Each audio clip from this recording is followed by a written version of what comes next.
Gracia y paz, mis queridos hermanos. Una vez más damos las gracias al Señor porque estamos aquí de nuevo. Ha pasado un tiempecito que no estábamos transmitiendo, hermanos, pero estamos de nuevo. Y agradecemos a ustedes por la fidelidad que yo sé que han mantenido y que han compartido en este tiempo que no hemos estado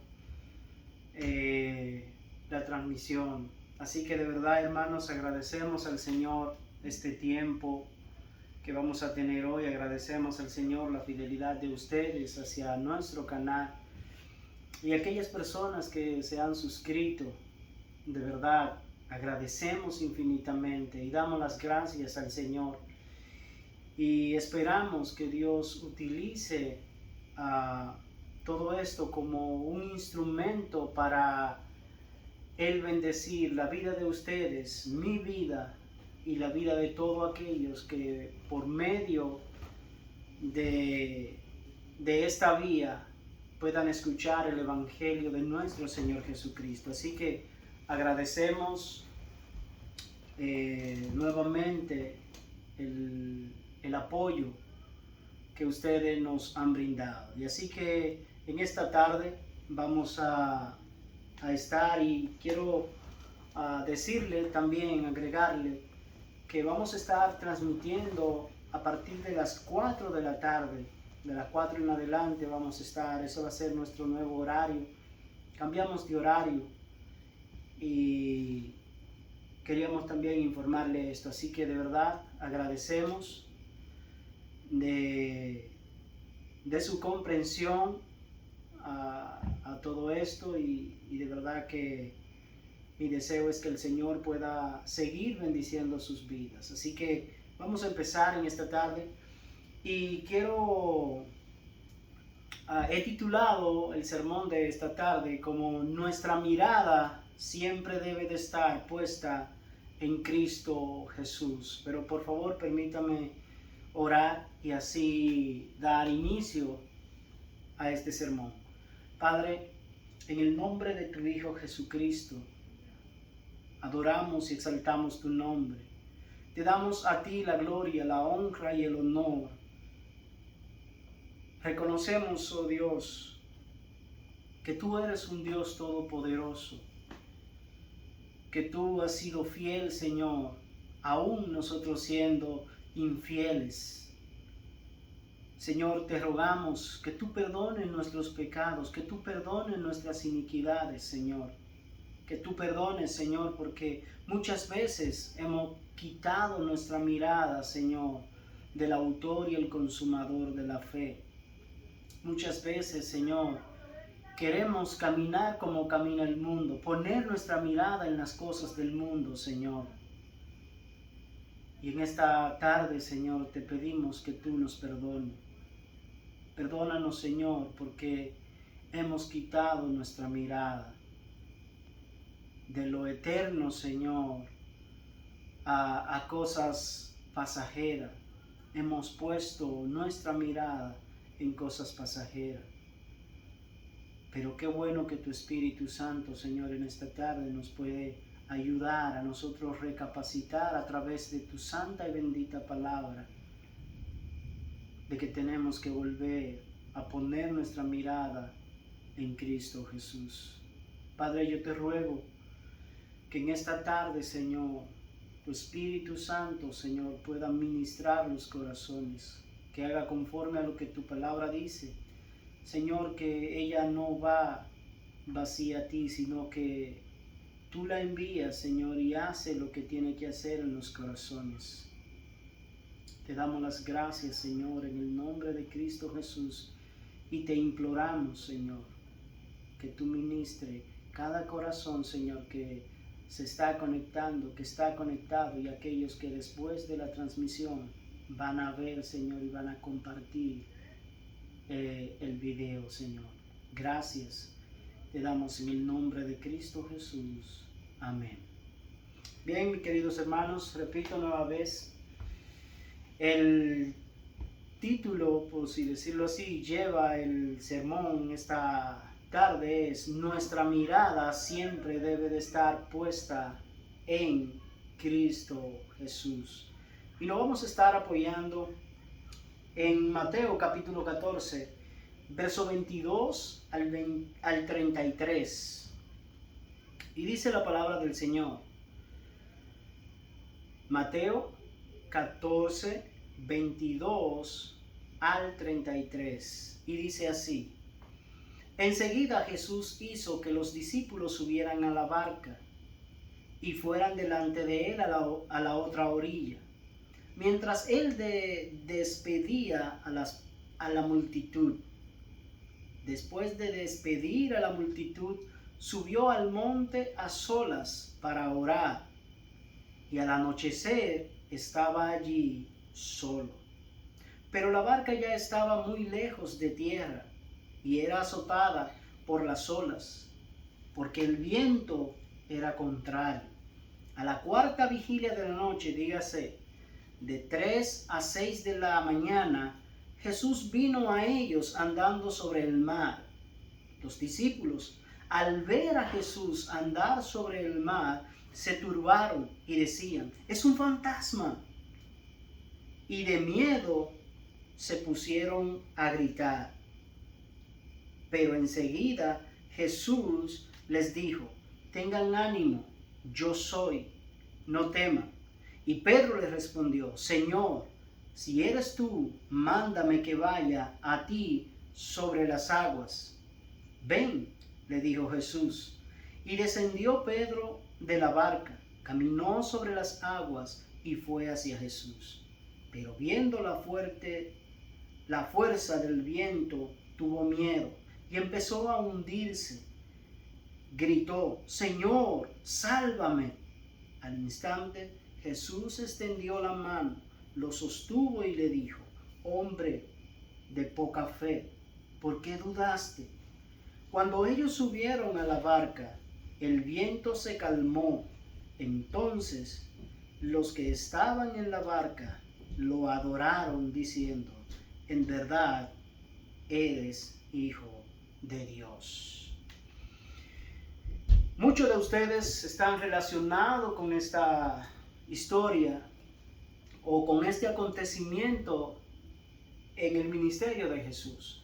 Pero nosotros vamos a ver en esta tarde 5 características o 5 aspectos que nos enseña estos pasajes a nosotros. Vamos a ver Jesús, un modelo a seguir en la oración. Esto nos enseña en estos pasajes. Lo segundo que vamos a ver es el comienzo de una tormenta. En medio de la tormenta, número 3, en medio de la tormenta viene la tribulación, el miedo, la ansiedad y un gran etcétera. Número 4, en medio de la tormenta Jesús se da a conocer con esta declaración: yo soy.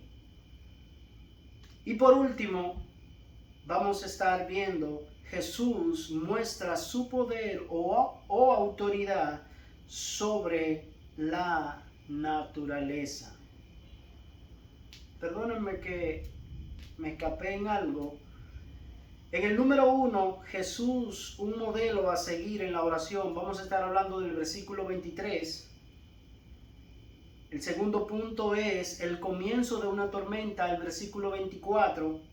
En medio de la tormenta viene la tribulación, el miedo, ansiedad, y como le dije, un gran etcétera. Ahí vamos a estar abarcando los versículos 25 y 26. Número 4, en medio de la tormenta Jesús se da a conocer con estas palabras o esta declaración: yo soy, versículo 27. Y el número 5, Jesús muestra su poder o autoridad sobre la naturaleza, versículos 28 al 32. Así que vamos a empezar con el primero: Jesús, un modelo a seguir en la oración. Versículo 23. Después de despedir a la multitud, subió al monte a solas para orar, y al anochecer estaba allí solo. Si de algo nosotros estamos bien claros, es que Jesús nos modeló un estilo de vida en completa dependencia de Dios a través de la oración. Hermanos, eso es algo que nosotros vemos en los evangelios. Porque una vida sin oración no es una vida guiada por Dios. No hay forma en que tú puedas hacer la voluntad de Dios si tú no eres constante en la oración. De hecho, me atrevería a decir, si tú no eres un creyente que ora todos los días, tú no debieras llamarte creyente. Porque la oración es el medio donde yo puedo comunicarme, donde yo puedo tener una relación íntima con el Padre. No hay otra manera. Usted no me puede decir a mí que usted tiene una relación íntima con Dios cuando usted no ora. Entonces, si nosotros tenemos a Jesús como nuestro modelo, que muchas veces aludimos a Él diciendo que Él es el modelo, entonces nosotros vamos a ver ahora por las Escrituras que Él siempre modeló la oración como una dependencia de Él hacia Dios. Es decir, siempre se mantuvo dependiendo de Dios a través de la oración. No podemos negar esto porque esto es una marca, si se permite usar la palabra marca, en su ministerio. Es decir, aquí nosotros vemos como le dije, como una marca, lo que marcaba el ministerio de la vida de Jesús. Y según algunos escritos, cuando el príncipe de los predicadores llamado Charles Spurgeon, cuando él estaba predicando en el sótano de su iglesia, en la congregación donde él estaba, se dice que habían alrededor de 300 o 700 personas orando. Y hermanos, deténgase un día a leer los libros de este hombre, de Charles Spurgeon, para que usted se dé cuenta por qué se le llamaba el príncipe de la predicación. Entonces, Lucas capítulo 3, verso 21 nos dice: y aconteció que cuando todo el pueblo era bautizado, Jesús también fue bautizado. Y mientras él oraba, el cielo se abrió. Aquí vemos a Jesús que va a ser bautizado, y en medio de ese bautismo vemos a Jesús que está orando. Y ahí dice el texto, el cielo se abrió. Lucas 6:12, cierto día, poco tiempo después, Jesús subió a un monte a orar. Y dice, y oró a Dios toda la noche. Esto nos da una idea, hermanos, de la intensidad en que Jesús tomaba su tiempo de relación con el Señor. Usted se imagina, hermano, toda la noche orando. Por eso, hermanos, es que nosotros vemos el impacto que Jesús tiene. Porque esto nada más no solamente puede sucederle a Jesús, porque tenemos que entender, hermanos, que Jesús era un hombre como tú y como yo. Cuando usted ve que, bueno, no puedo decirlo así porque ahora ya con este modernismo que hay, no puedo decir, cuando usted ve que una iglesia está con muchas personas, es porque hay oración. Yo no puedo decir eso porque ahora con el evangelio de la prosperidad, ya las iglesias no necesariamente hay que predicar un evangelio sano para que estén llenas. Pero hermano, cuando usted lleva una vida de oración, cuando usted tiene una dependencia de Dios por medio de la oración, de usted intimar con Dios, eso se nota. Eso se nota. Y cuando nosotros leemos que Jesús oraba a Dios y que oraba toda la noche, eso me habla a mí de que si había algo que a Jesús le gustaba, era pasar tiempo con Dios por medio de la oración. Porque no hay otro método, no hay otro medio de que usted pueda intimar con Dios. Porque si usted está leyendo la palabra, la está estudiando y se detiene a meditar en ella, pues usted literalmente tiene una conversación con Dios. Porque el Espíritu de Dios le va dando a entender. Y como todos ya sabemos, la oración es comunicarse, es hablar con Dios. Pero algo que nosotros tenemos que tener bien claro con respecto a la oración es que no es solamente hablo. Hay momentos donde yo tengo que callarme para yo poder escuchar. Por eso es que la oración debe ser un tiempo donde usted esté apartado. Pero seguimos. Marcos capítulo 1, verso 35. Levantándose muy de mañana, cuando todavía estaba oscuro, salió y se fue a un lugar solitario. ¿Y qué hacía allí? Oraba. Oraba. Si algo tenían ellos claro, es decir, los discípulos, este versículo, Lucas capítulo 11, verso 1 dice, y aconteció que estando Jesús orando en cierto lugar, cuando terminó, le dijo uno de sus discípulos, Señor, enséñanos a orar, así como Juan enseñó también a sus discípulos. Nótese la petición de los discípulos. Pero ¿por qué viene la petición? Porque ellos vieron a Jesús orando. Ellos estaban viendo el tiempo que Jesús le dedicaba a su Padre. Y esto despertó en ellos un interés.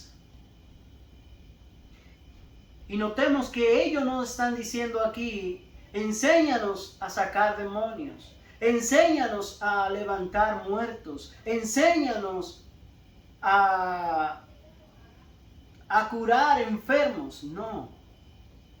Ellos dijeron, enséñanos a orar, así como Juan enseña también a sus discípulos. Enséñanos a orar. Porque ellos entendían que una vida de oración entonces era una vida en la cual Dios iba a hacer cosas extraordinarias en sus vidas. Si algo tenían ellos bien claro, era el impacto que tenía la oración en la vida y el ministerio de Cristo. Voy a citar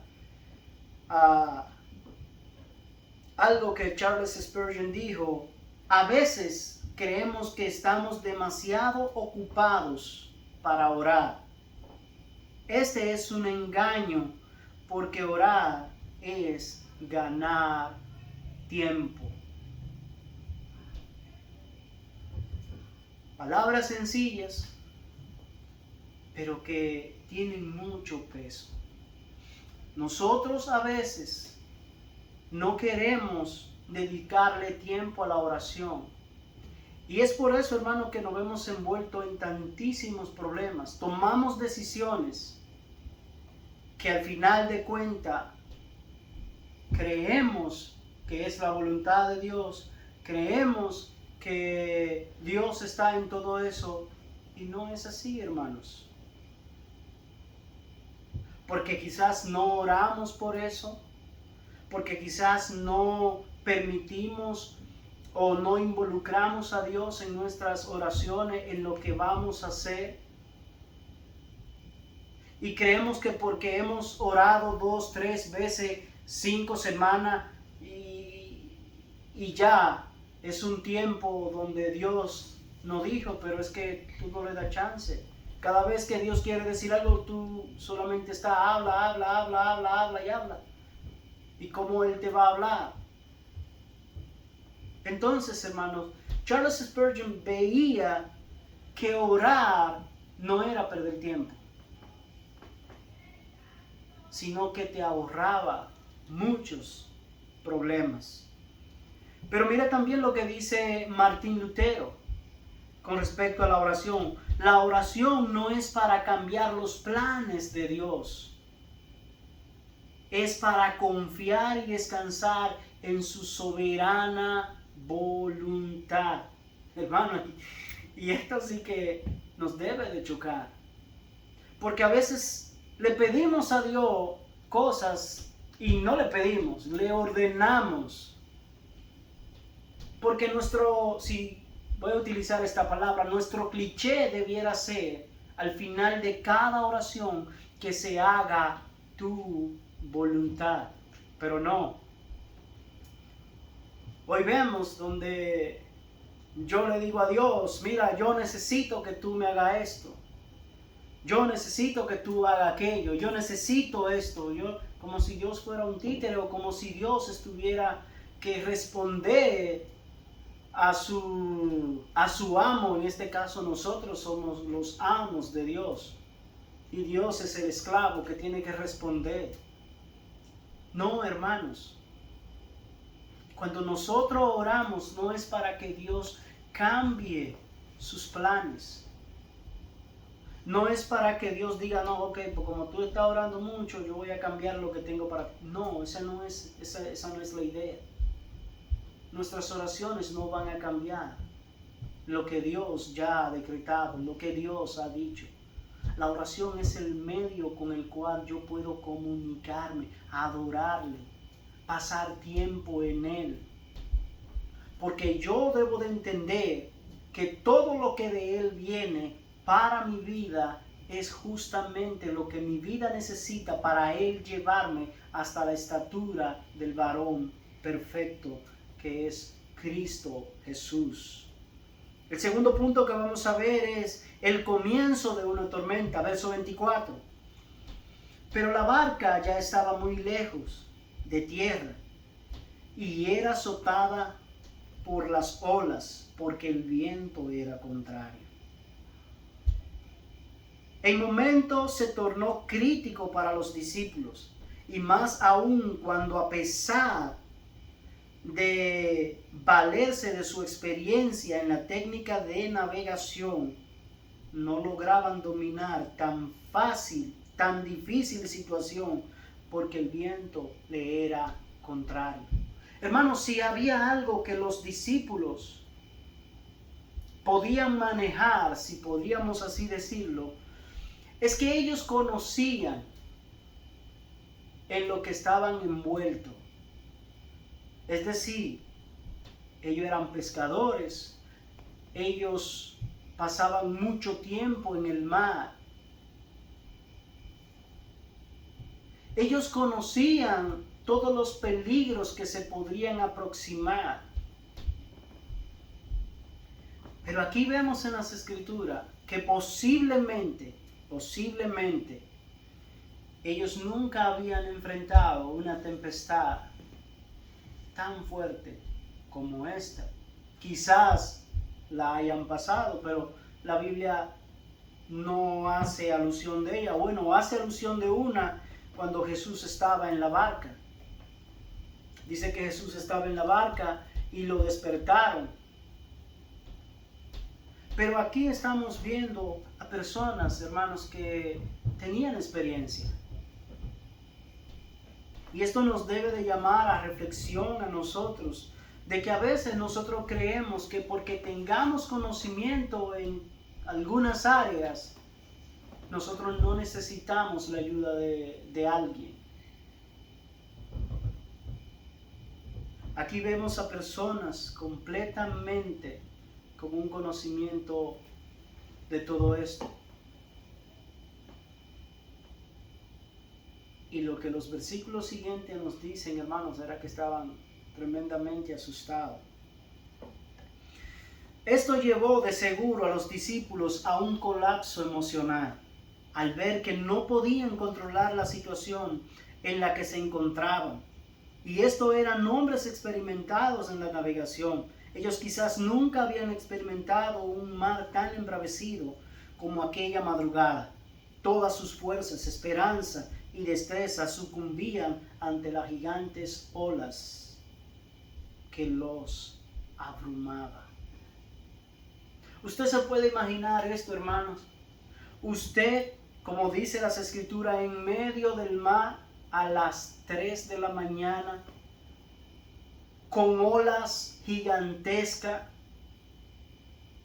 y ya sea que ellos estuvieran remo o vela, las escrituras dice que el viento, no lo dice literal, pero lo más seguro lo llevaba a la deriva. Lo iba sacando de su punto final hacia donde iban. Hermano, y usted estar metido en los zapatos de estos hombres a las 3 de la mañana en un mar embravecido, debe ser algo terrible.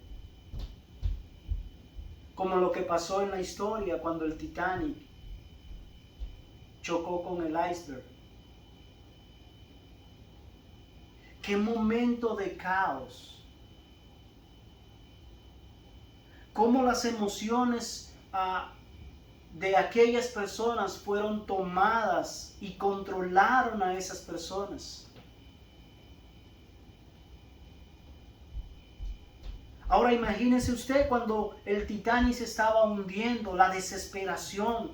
Aquellos que ya se habían montado en los botes de salvavidas que habían y veían como un tremendo barco se estaba hundiendo. Así mismo, hermanos, es esto lo que estamos viendo. Ola gigantesca, olas grandes y quizás en una embarcación pequeña. Pero todo ese montón de agua es como tú poner una mosca en una piscina y tú moverle el agua. Claro, la mosca no va a verla de la manera en que uno lo ve, pero lo que quiero transmitir es lo que esta gente en ese momento sentían, pero eran personas experimentadas. Pero eso me dice a mí que hay momentos en la vida que mi experiencia de nada sirve. Eso me dice a mí que de nada me sirve yo tener experiencia en cierta área, porque llega un momento en que lo que viene hacia mí es tan abrumador que hace que yo colapse, tenga miedo.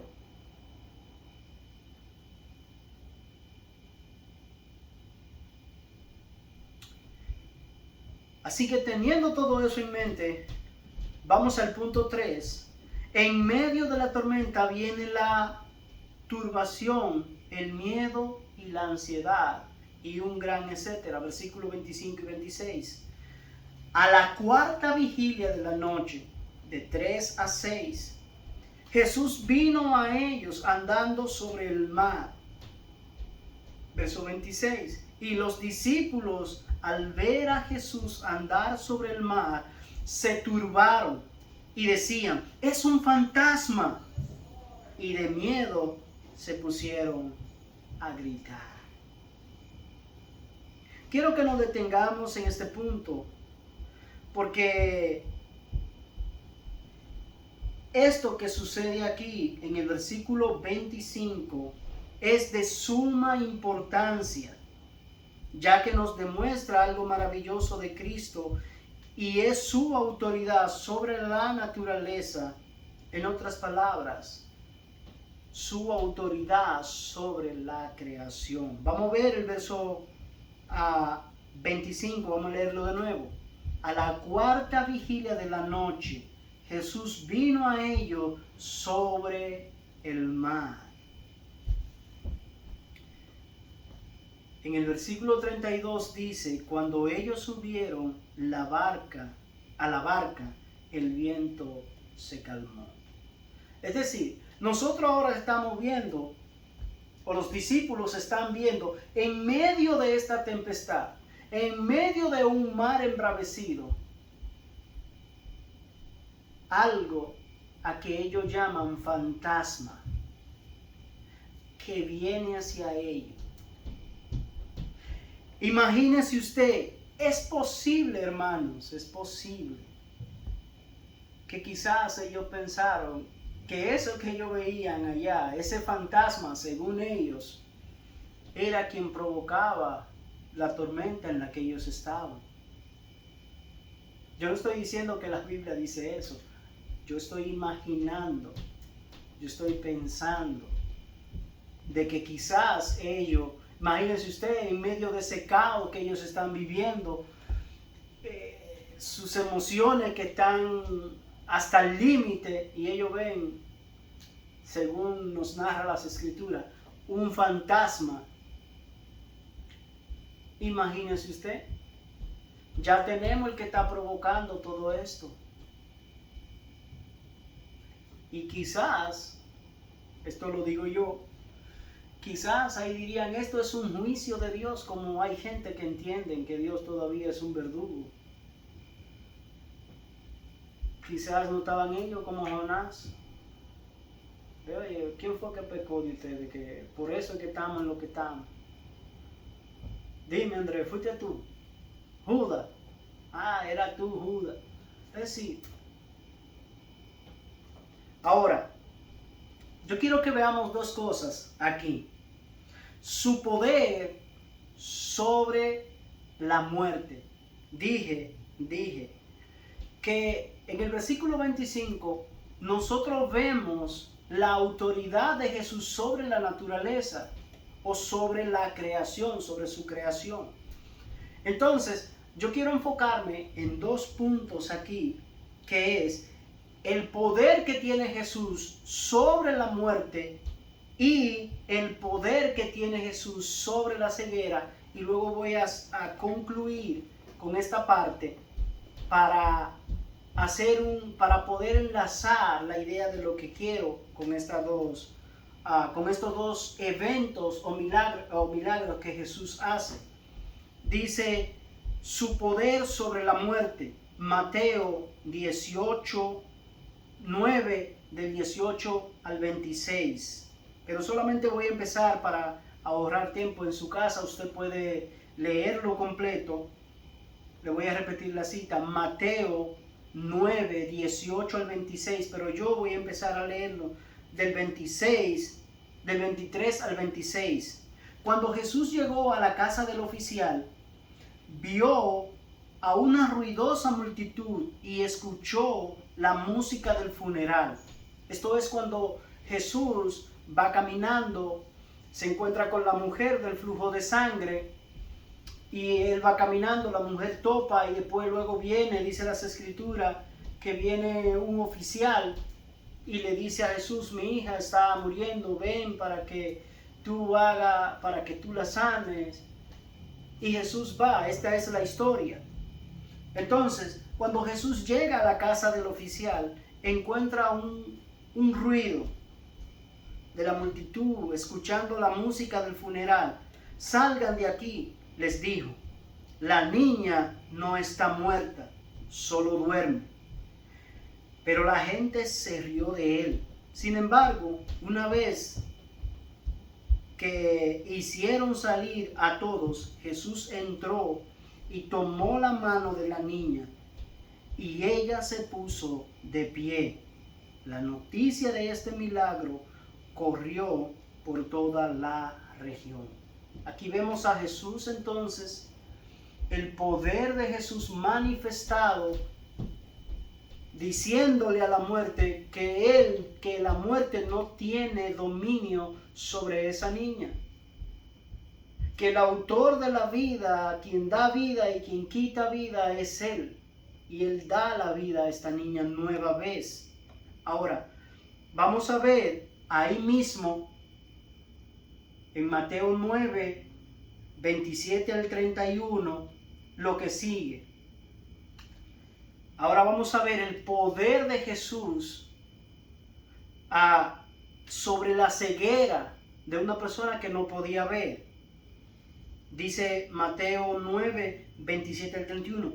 Cuando Jesús salió de la casa de la niña, lo siguieron 2 hombres ciegos, quienes gritaban: Hijo de David, ten compasión de nosotros. Entraron directamente a la casa donde Jesús se hospedaba y les preguntó: ¿creen que puedo darle la vista? Nótese que aquí Jesús hace una pregunta. ¿Creen que puede darle la vista? Jesús tiene el poder para hacerlo. Pero se requiere una acción de nosotros para que pueda corresponder a lo que Jesús puede hacer. Y quiero hacer una advertencia aquí o una aclaración. Jesús no está limitado a que si yo no creo algo, Él no puede hacerlo.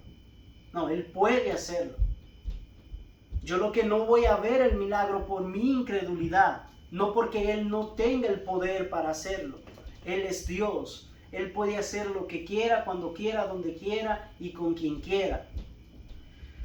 Entonces, aquí Jesús le pregunta a ellos: ¿creen que puedo darle la vista? Sí, Señor, le dijeron, lo creemos. Entonces, mira cuál es la respuesta de Jesús hacia ellos cuando ellos entonces confirman, o cuando su fe es confirmada de que ellos creen que Jesús puede hacerlo. Entonces Él les tocó los ojos y dijo: debido a su fe, así se hará. Debido a su fe.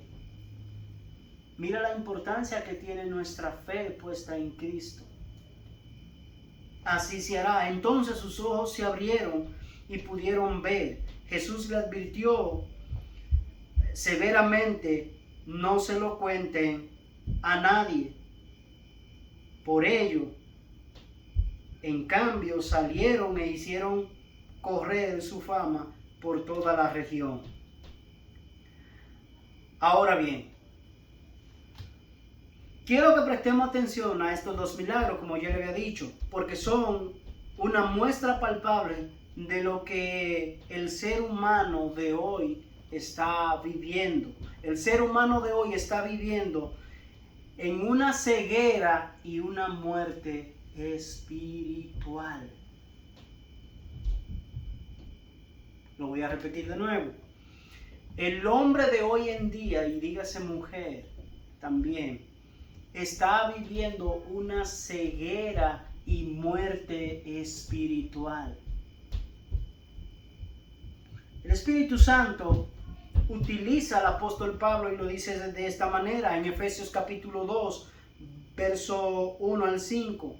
Antes ustedes estaban muertos, es decir, Pablo le está hablando no a personas muertas físicamente.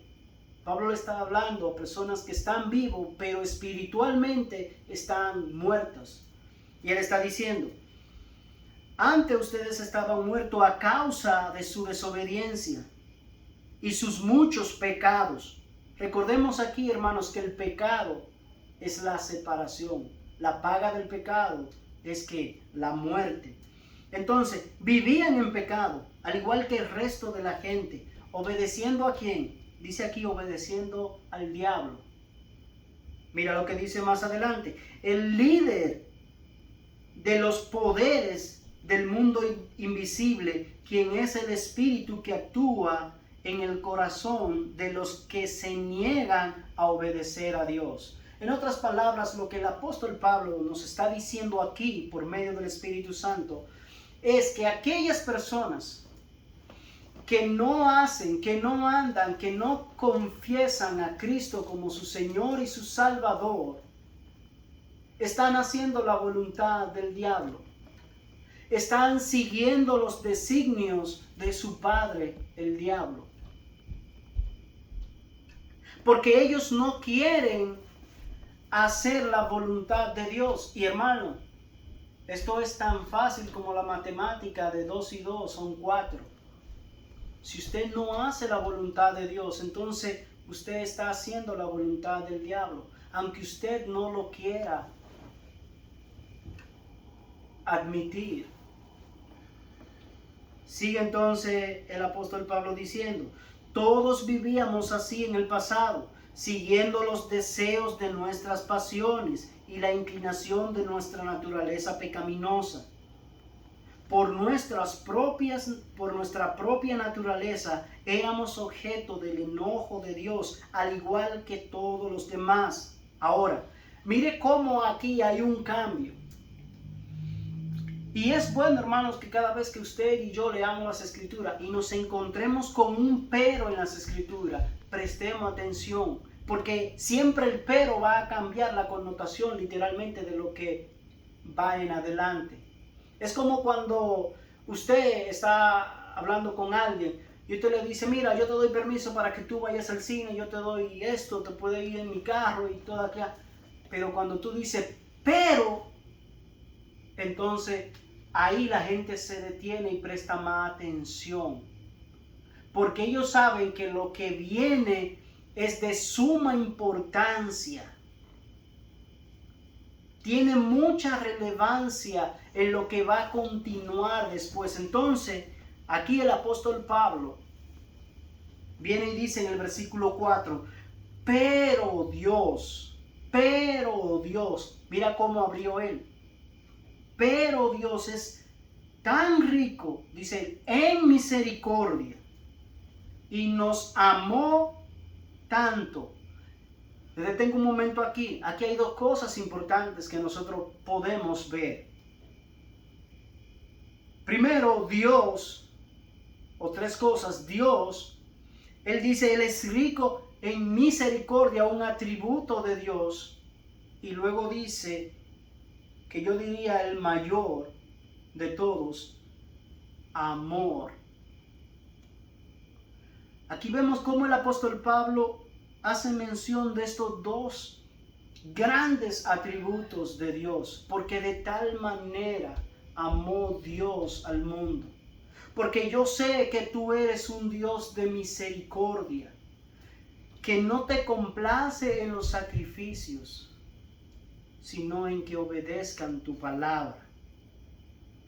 Y dice el verso 5, que a pesar de que estábamos muertos por causa de nuestros pecados, nos dio vida cuando levantó a Cristo de los muertos. Es solo por la gracia de Dios que ustedes han sido salvados. El apóstol, por el medio del Espíritu Santo, nos revela cuál es la condición del ser humano cuando Cristo no es quien gobierna su corazón. Pero lo que vemos es que hay una solución a este problema, porque el mismo que quita la ceguera a los ciegos y dio vida a la niña que está muerta, es el mismo que hoy te está diciendo: déjame ser tu Señor para mostrarte mi poder de salvación. Primera de Juan 5:11 y 12 dice: y este es el testimonio que Dios ha dado. Él nos dio vida eterna. Y esta vida eterna está en su Hijo. El que tiene al Hijo tiene vida. El que no tiene al Hijo de Dios no tiene vida. Entonces el verso 26, el verso 26 dice: y los discípulos al ver a Jesús andar sobre el mar, se turbaron y decían: es un fantasma. Y de miedo se pusieron a gritar.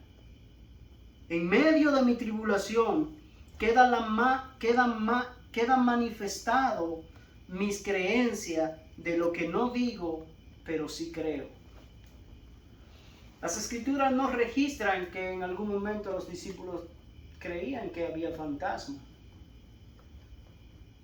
Pero sin embargo, en medio de la tormenta, en medio de la tribulación, en medio de lo que ellos estaban viviendo, entonces eso fue sacado a la luz.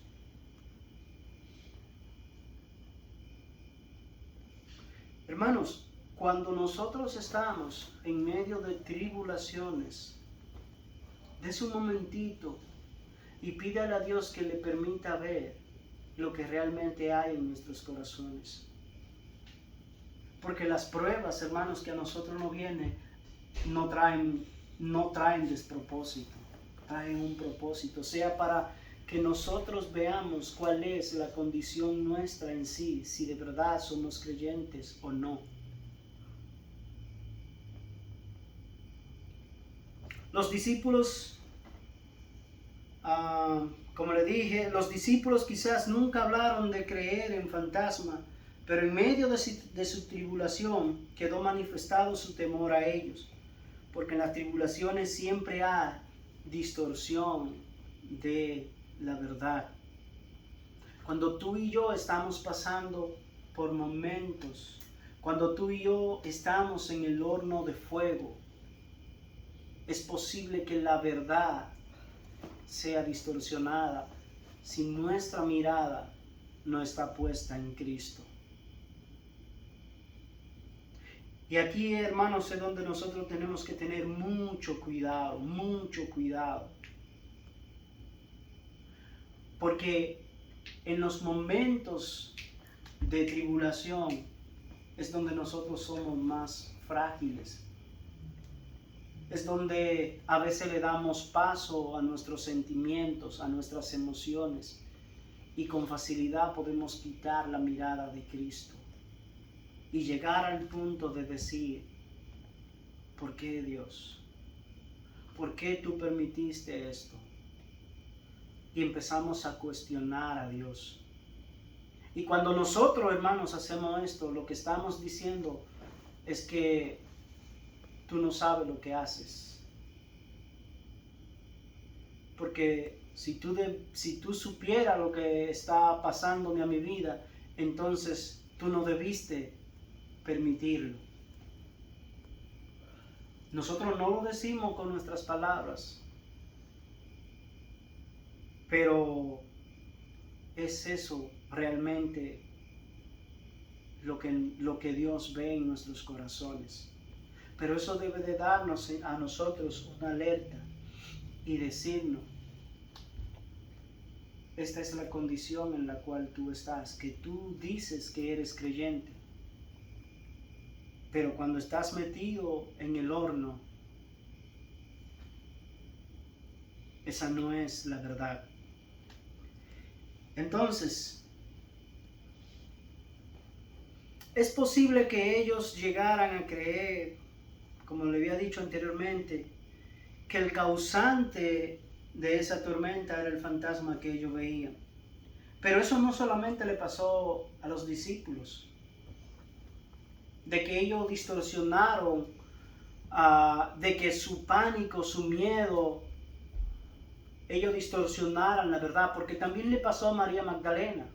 ¿Recuerdan cuando aquel domingo ellos fueron a visitar el cuerpo del Señor y vieron que la piedra estaba removida? María Magdalena entró y se topó con uno y ella creía que ese era el hortelano, el que cuidaba la tumba, y estaba hablando con Jesús. Porque las emociones Imagínate, tenían ya un tiempo con el maestro, amaban al maestro, pasaban tiempo con el maestro, ahora el maestro es quitado.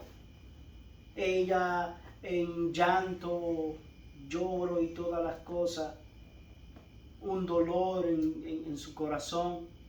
Ahora tiene a Jesús de frente y no lo ve como Jesús, sino como el que cuida la tumba. ¿Se da cuenta hasta dónde pueden las emociones llegar a en nuestra vida? Entonces, el punto número 4. En medio de la tormenta, Jesús se da a conocer con esta declaración. Yo soy. Versículo 27. Pero enseguida Jesús le habló diciendo, tened ánimo. Yo soy, no temáis. Aquí hay 3 palabras que Jesús dice. Tened ánimo, yo soy, no temáis. Sin perder mucho tiempo, Jesús se identificó y manda quietud de ánimo. Se identifica con la expresión altamente significativa y mesiánica, yo soy. Eso lo vemos nosotros en Éxodo, capítulo 3, versículo 14. Es la traducción, el yo soy es la traducción en hebreo de Jehová. Ahora, también vemos que lo dice en Juan 6:35 y Juan 8:12. Seguramente ellos reconocieron también el timbre inconfundible de su voz, tened ánimo. Traduce un verbo griego en tiempo presente imperativo y expresa un mandato de comenzar algo ahora y continuarlo por tiempo indefinido. Es decir, cuando Jesús le dice tened ánimo, Él está hablando en un tiempo presente imperativo. Ya, háganlo. Pero eso es continuo. Ese tener ánimo es continuo. Ahora, la otra palabra que menciona es no temáis. También es un verbo griego. Es un verbo griego, tiempo presente imperativo, que en la partícula de negación expresa la prohibición de continuar una acción ya comenzada. Es decir, aquí es que ellos empezaron con miedo. Y aquí entonces Jesús le está diciendo, no temáis. Y esto significa algo también continuo, de que eso no debe de seguir pasando en la vida de ellos. Ahora, en esta línea de pensamientos que venimos viendo, entramos al último, a nuestro punto número 5. Jesús muestra su poder o autoridad sobre la naturaleza, versos 28 al 32. Dice, y Pedro le respondió, Señor, si eres tú, manda que vaya a ti sobre las aguas. Ven, le dijo Jesús. Y descendió Pedro de la barca, caminó sobre las aguas y fue hacia Jesús. Pero viendo la fuerza, note aquí de nuevo, pero viendo la fuerza del viento, tuvo miedo y empezó a hundirse. Gritó, Señor, sálvame. Al instante Jesús extendió la mano, lo sostuvo y le dijo, hombre de poca fe, ¿por qué dudaste? Cuando ellos subieron a la barca, el viento se calmó. Cuando Pedro le dice a Jesús, si eres tú, manda que vaya a ti sobre las aguas, Pedro nunca estaba negando la autoridad de Jesús. Es decir, Pedro no le está diciendo como, oye, si de verdad que tú eres, manda que yo camine, que así yo sé. No, esa no es la intención que el autor, en este caso Mateo, nos está dejando ver. Aquí lo que Mateo nos está dejando es que nosotros podamos ver el carácter de Pedro. Que Pedro siempre era el primero en hacer las cosas. Pedro era el primero que hablaba. Pedro era el que primero actuaba. Entonces algo que nosotros vemos natural aquí en Pedro. Entonces, cuando Pedro le dijo esto, ven, Jesús le dijo.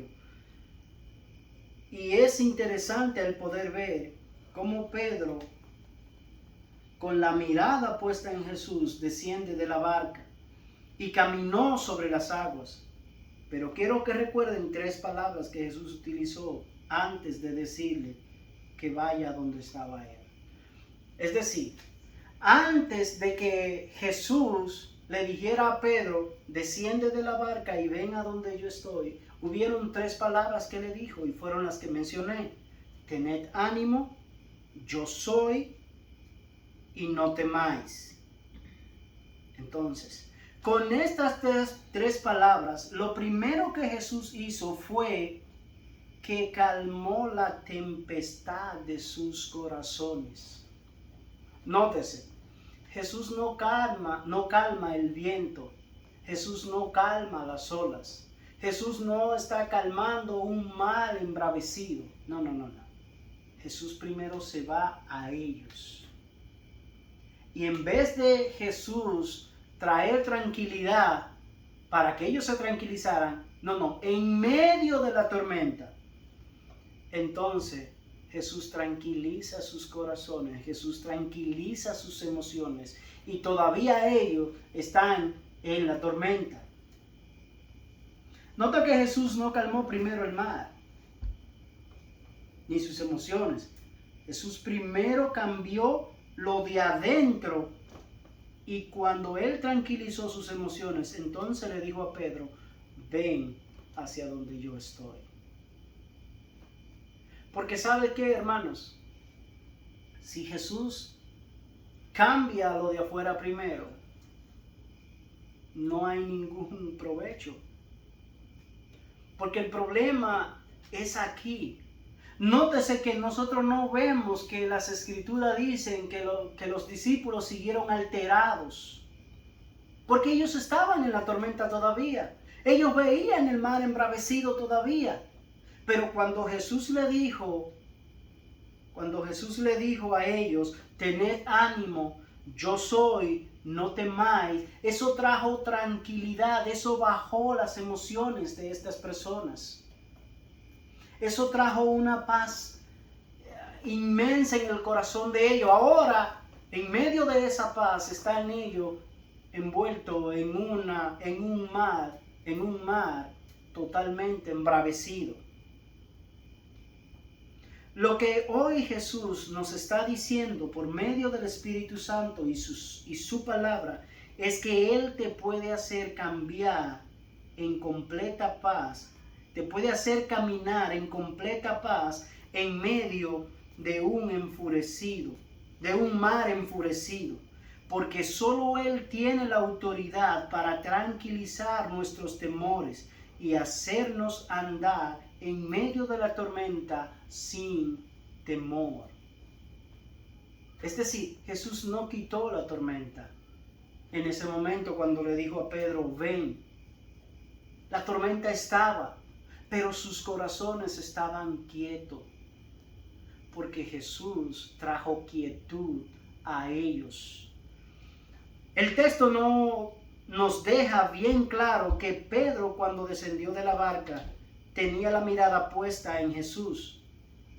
Pero mientras avanzaba, empezó a sentir las fuertes olas. Y justo en ese momento, él quita la mirada de quien era su paz y su quietud.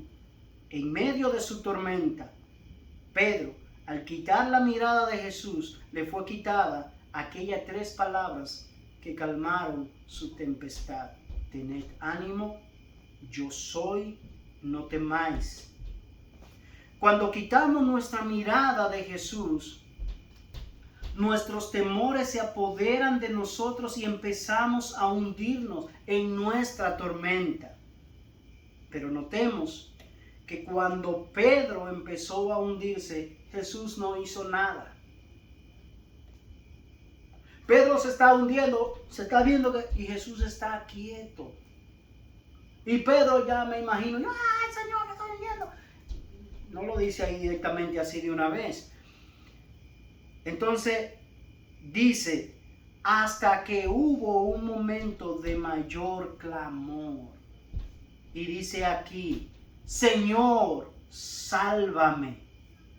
Y en ese momento, cuando Pedro clamó con mayor angustia, Jesús extendió su mano para levantarlo en medio de la tormenta. Hermanos, ya concluyo aquí. Aquí nos deja una enseñanza bien clara. Mientras mayor sea nuestro clamor hacia Cristo, más rápido Él va a atender nuestro llamado. Más rápido Jesús va a hacernos caso. Porque Él sabe que estamos necesitados. Él sabe que nosotros necesitamos de Él.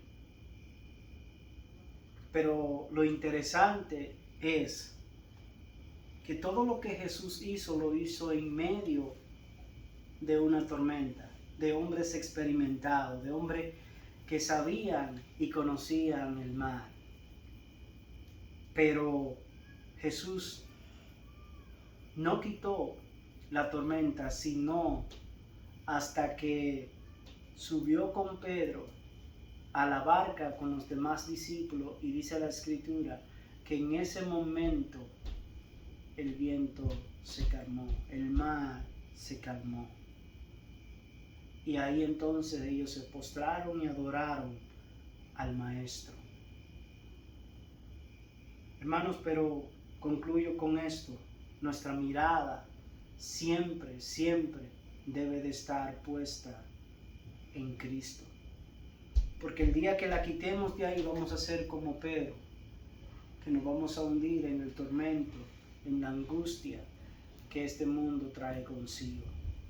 Así que, hermanos, permítame orar y así terminar. Padre, te doy gracias por tu palabra.